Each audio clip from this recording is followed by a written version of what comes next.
Ladies and gentlemen, we now present George Edwards in Dr. Jekyll and Mr. Hyde.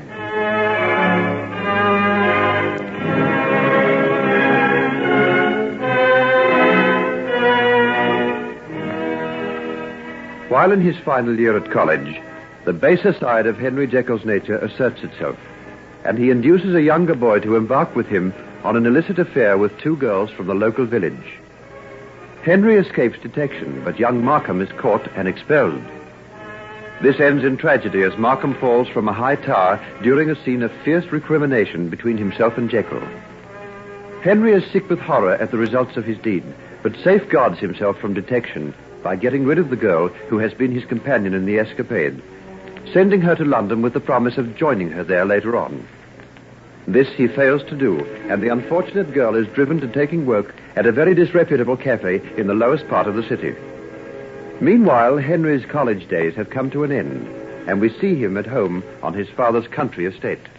Well, my boy, have you thought how you'd like to spend your holidays? No, Father. It's been very pleasant down here. But don't you find it rather quiet? I thought perhaps you'd like to take a run up to London for a while.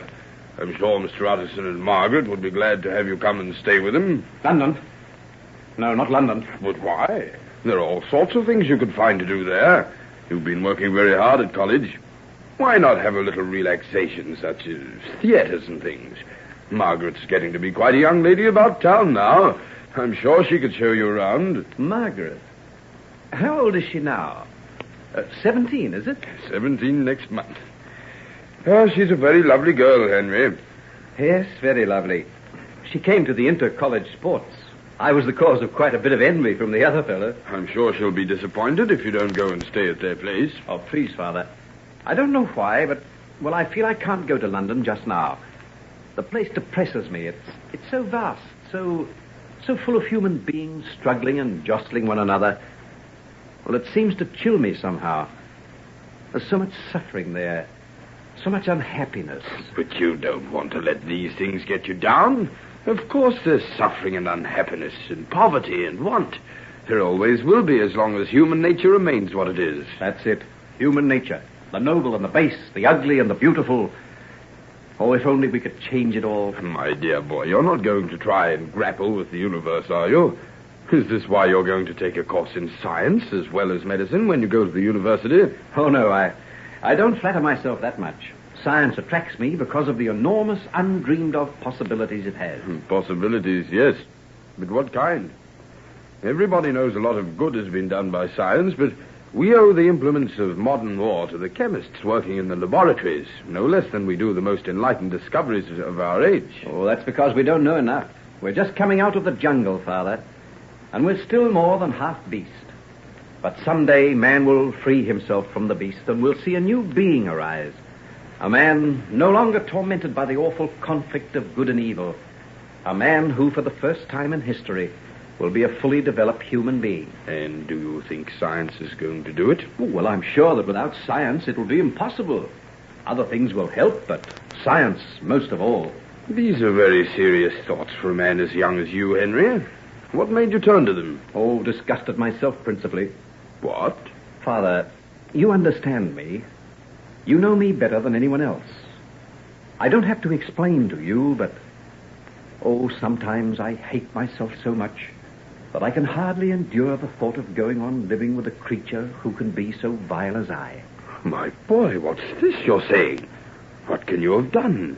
You're not yet 19 years of age. Well, that's it. If I can do these things at 19, what mightn't I be capable of later on? Oh, nonsense.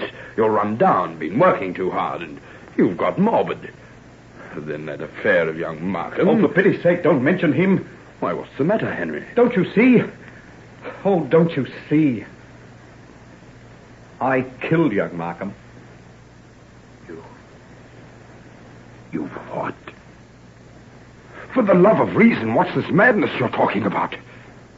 Markham fell out of the top window of a tower. You saw him. You were standing near the door, several feet away. I know, but I killed him just as surely as though I'd taken him in these two hands and thrust him through the window. You don't know what you're saying. You're imagining all this. Oh, if only I could persuade myself that. I'm haunted by it night and day. His face, his voice, and the cry he gave as he fell. And then his old father, that tragic face, the hopeless, broken voice. I'll carry those things round with me for the rest of my life. Henry, my son. Sit down here and tell me calmly what you mean. What I said is true. You were on the other side of the room when he fell. Yes, I was. You can rest assured of that, Father. I didn't push him through the window. But it was because of me. And it was because of me that he was disgraced and expelled. Young Markham expelled? Yes, they hushed it up. But that's the reason he was in the tower room. He was more or less under detention. I can't believe it. What did he do? The things I told him to do. The things I took a hellish delight in watching him do. Oh, Father, what in heaven's name comes over me at times? Why did I want to destroy young Markham? Why did I urge him to respond to all the baser things in his nature and delight in seeing him turn into a kind of beast? Henry, what's this you're telling me? Oh, the truth, Father, the truth. And there was a girl called Hetty. And this girl, this Hetty? Well, after the trouble about Markham, I got into a panic. I persuaded her to go away, to London. And that's where she is now? Oh, I suppose so. I promised to write to her, to send her money. I didn't either. I see. So that's why I can't endure the thought of going there. I had some inquiries made. She's gone from her old address. No one knows where she is.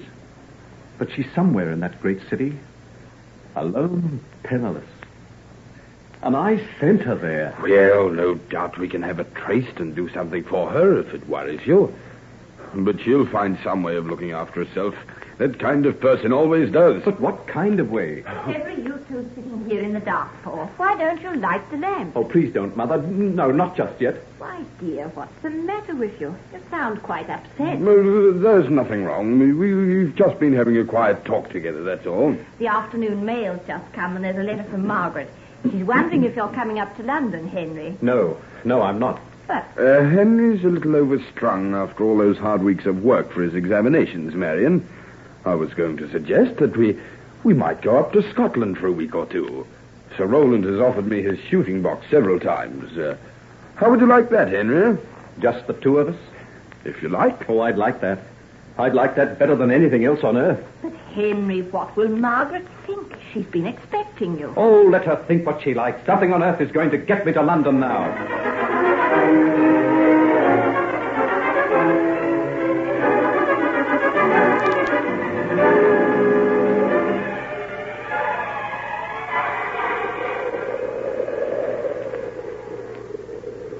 Ooh, it's blowing a gale. Just as well we didn't go out fishing today, Henry, my boy.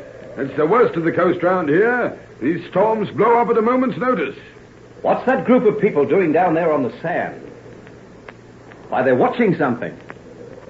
By Jove, I believe there's a boat out there. Can you see it? Where? Just beyond that line of rocks. It's in trouble with the looks of it. A fishing boat from the village, I suppose. Yes, you're right. Shall we go down? I don't suppose we can do anything to help, but one never knows. Well, here's a path down the side of the cliff. I'll go first. Mind you don't slip.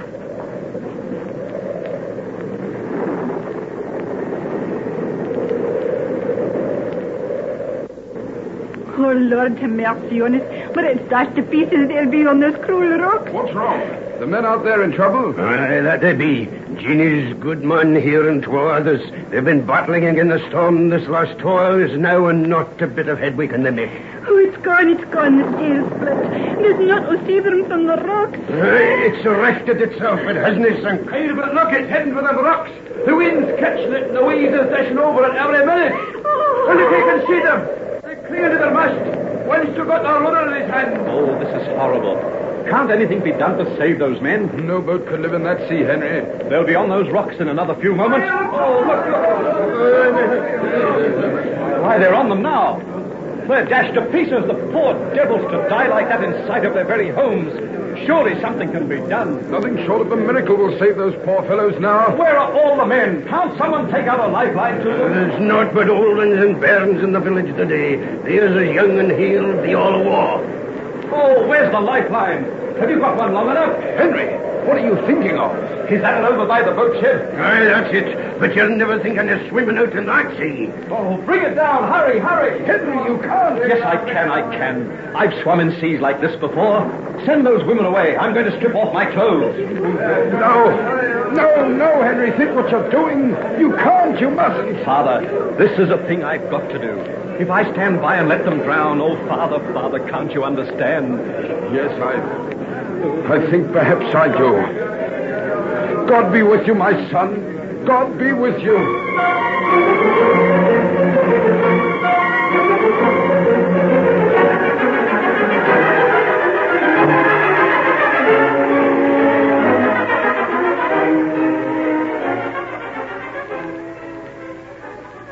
Oh, sir, how can I ever thank you?